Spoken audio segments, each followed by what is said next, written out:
2 radio stations were closed down, pro-opposition radio stations. I mean, armed policemen were sent there and shut down the radio stations, ostensibly because they had not renewed their licenses. And it happened at a time when the opposition was doing a major press conference, and these stations were carrying the press conference live. And so at that moment, the radio stations were attacked and closed down. And when the authorities who closed it down were asked, they said, oh, it had nothing to do with the press conference. It was just a coincidence that they were shut down at the time the press conference was taking place. But I believe that the role of a regulator is to build, not to destroy.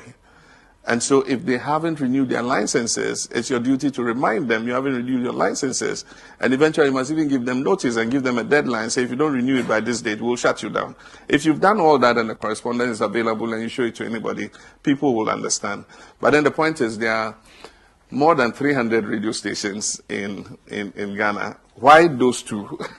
And those are the leading opposition stations. And so you definitely, I mean, you don't need to be a clairvoyant to know that, I mean, definitely there were political reasons behind the closure of those stations. And so it's unfortunate. The president has prided himself in being a human rights campaigner, and I don't think that things like this should be happening under his watch.